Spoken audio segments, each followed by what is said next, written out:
I'm your host, Jalen Austin Taylor, and today is St. Patrick's Day. It's March 17th, 2026, and I'm honored to be joined by a very special guest. Today's guest is someone who once had the power to give me homework and grades, my former teacher, Ms. Mirier. Today, the tables have turned, and now I get to ask the questions. So, Ms. Mirier, if you'd like to say anything before we start, we can. Yeah, I want to really quickly say thank you, Jalen. I feel super honored to be on the J.A.T side. I'm an avid listener, and I'm so excited. Thank you so much. Yeah, me and Miss Miriam, we met last year, as it was my first year at George Walton, um, and she taught British literature to me last year. So honored to have her on the podcast, and also that she is a listener of the JAT side. So that's even cooler. So my first question for you today, Miss Miriam, is what got you interested in becoming a teacher? This is a tough question. I grew up actually in a family of teachers. So both my parents are teachers, actually at Marist High School, which is a Catholic high school. I don't know, Jalen, you know Marist, right? Maybe not, but they're Yeah, I both do. I'm teachers there. familiar. Yeah, Yeah. it's a good school. It's a good school. And seeing them and watching them since I was young really gave me a good idea of what it was like to be a teacher. And I knew from day one that I wanted to be in a profession that helps people. I think not being around people would have been a terrible profession choice for me. I need to help people. It's like something I need to do. It's my purpose. So in that way, I was like, teaching is a great way to go. It's fantastic. It's one of the awesome things about education. Yes. I think that's one thing that a lot of teachers they take pride in is helping people, and we're very lucky and blessed. I think us students to have teachers who have the heart to help, and that's why you guys. I feel like you're underappreciated, but I'm glad I'm in the position to be able to highlight a great teacher like you and be able to kind of shed the light on the things that uh, that teachers kind of do for students and the things that they see and the things that they don't see. So my next question for you is, what's something you wish every student understood about their potential? This is a great question. And I actually have a kind of a crazy tangent. If you just bear with me, I have two stories, Jalen. You gotta bear with me with both of these. My first story is that my parents, when I was very young, took me up to the Appalachian Trail up in the Appalachian Mountains. Have you been up there? It's beautiful. I've never been up there, but for It's Jalen, you need to go. You need to go. It's incredible. And we went up, I was 5 years old, and we would be doing these 50, 60 mile hikes, and it would be cold because it's winter time, because that's the best time to go. There's no ticks or snakes, maybe an odd bear or two, but pretty good. Views are good. And because I'm 5, I don't want to be there. Okay, I don't want to be there. It's cold. I don't want to. Mile 30, comes around. You're like, I want to stop. I don't want to be here. yeah, Um, and it was the same thing. And this is my second story. I promise there's the thread. It's about my brother. So I have an older brother, and he's a big inspiration for me growing up. And he is not like me at all. I'm a very humanities person. I mean, we're very similar in many ways, but he's very STEM oriented. Like I think he would love AP Stat, for example. Like that's right up his alley. And he's that's what he does for work, is basically work with numbers, instruction. He's awesome at it. And when he was younger, he would go down to my childhood home's basement and crank up music and bend over these large workshop tables and work for hours at building model airplanes that he would fly and compete with nationally. And he's got national records, and he's really good at it. He's really good. And I did not like that at all. Like would he be like, you should come down, like, come on down, join me, it's great.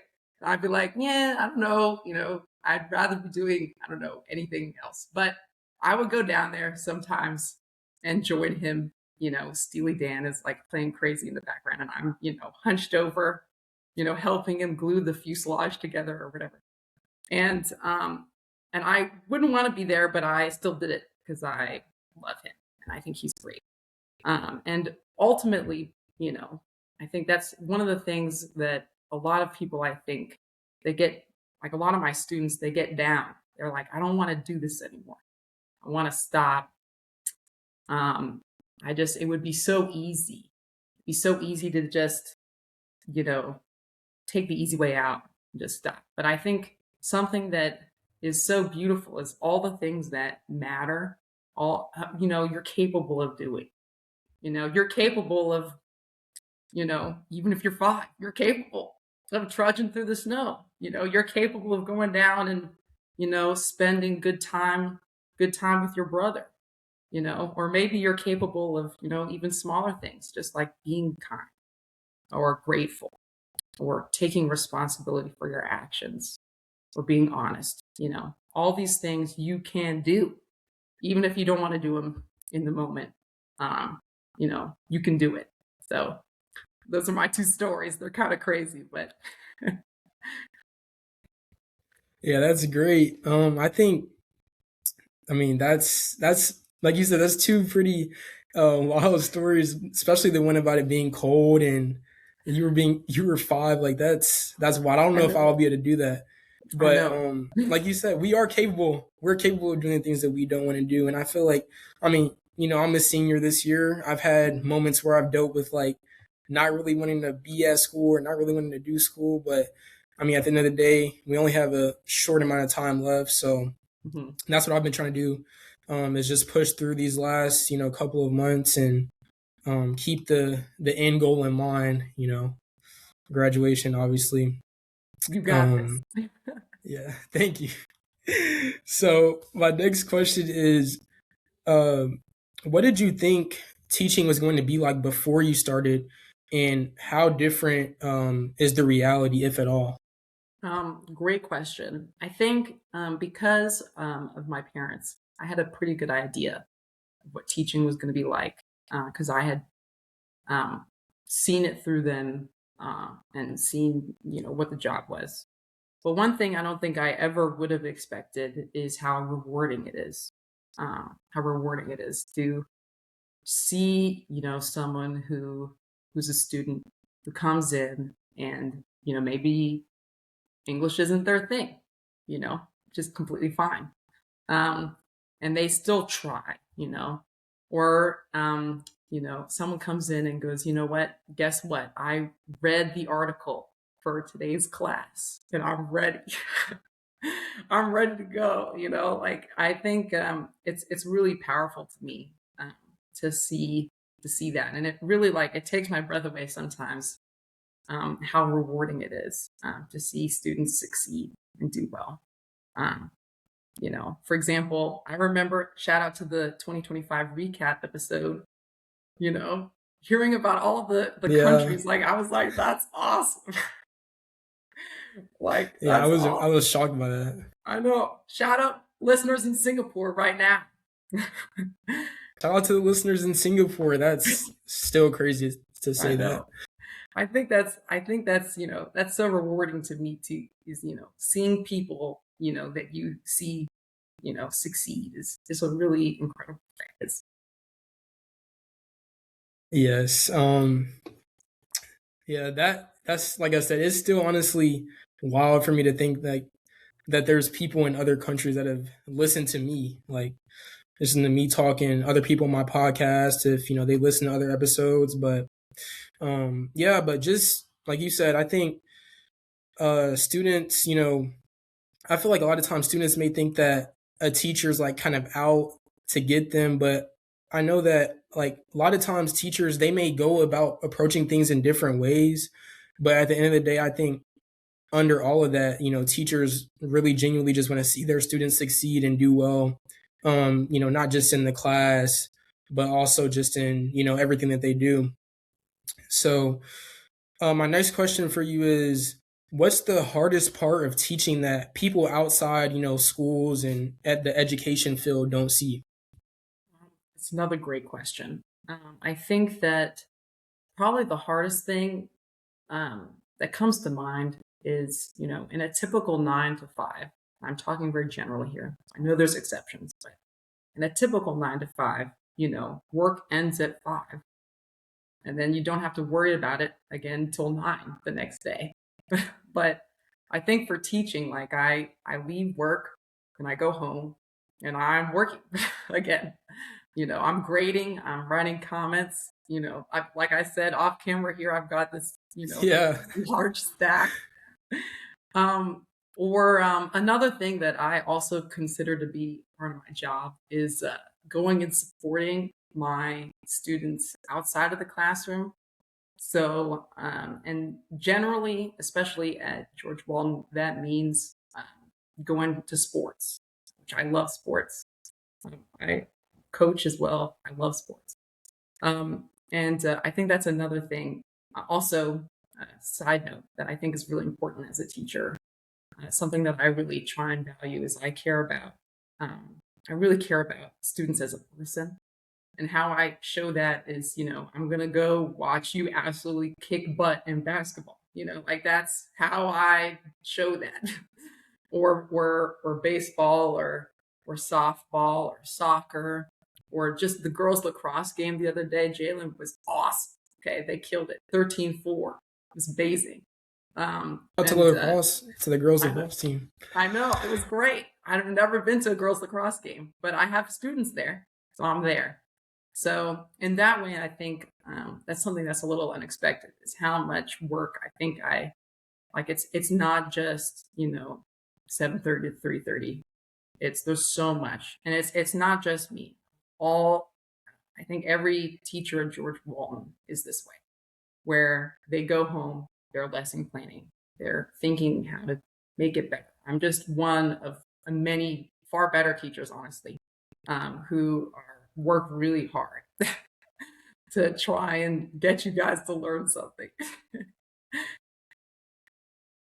Yeah, that's very true. And I've been a beneficiary of kind of you coming out and supporting. I've heard your voice at my games before, so I've definitely benefited from that, and I appreciate that. And just like you said, I mean, your support, and also the other teachers' support as well. It's a great school. I mean, I've talked about George One before my podcast, but really just the community that we have, it's one to none. So I'm super appreciative for it. I'm sure a lot of other students are as well. But before we end today's show, my last question for you, Miss Murier, is what moment in your career made you feel like this is why I teach? um, this might be the hardest question because genuinely every day, I think I have a moment where I'm like, yeah, like I'm doing what I love. And I don't know. There are so many times when a student has asked a phenomenal question, or I see someone who's working really hard, or I see another student encourage someone, hey, like you got this, you can do this, or I think if you look in this such and such a chapter, I'm sure you'll find something. Like really just encouraging each other or being kind to each other, or just getting fired up. Like again, I'm gonna highlight a student in my AP Art History class who will know who they are, but they come in and they're like, "Man, that article was crazy," or whatever, and they are able to connect. Make a connection. Um, or I think maybe a good one, and Jalen, you lived through this, so you can speak to this, but I had everyone memorize. This is a long-standing tradition that I have students memorize poetry or something. And this past every year for British literature, I have students memorize a bit of Macbeth, some kind of soliloquy. And so many people have come up to me and said, Ms. Mary, I can't do this. there's no way I can do this. Please don't let me do this. And they're almost in tears, and I'm like, oh my gosh, what am I gonna do? But they always, I've every single time, they always rise to the occasion. They always pull through.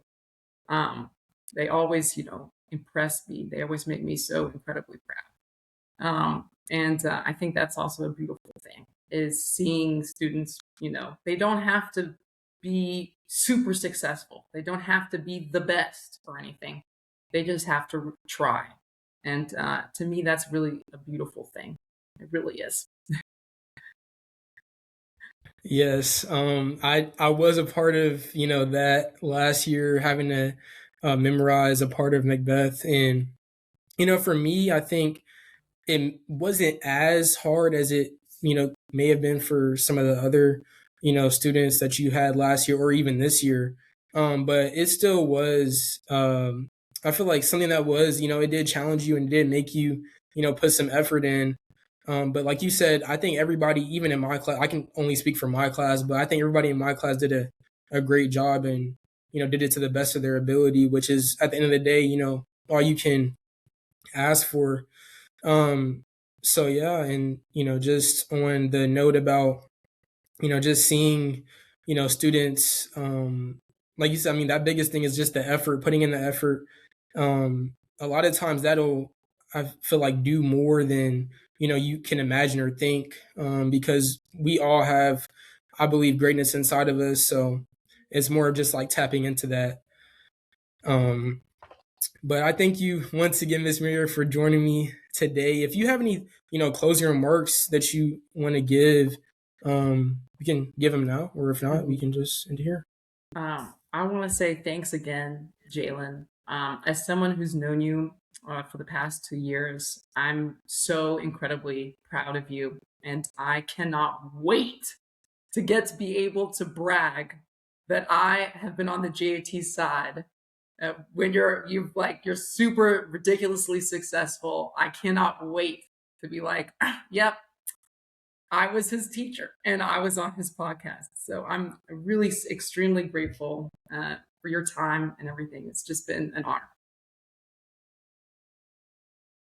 And thank you for being a great teacher, like I said, not just to me, but to so many other students. So without further ado, that's going to be all for today's episode. Once again, big thank you to Miss Merrier for taking the time out of her afternoon and grading papers to come and join me on the J.A.T side. Until next time, I'm your host, Jalen Austin Taylor, and I'm out.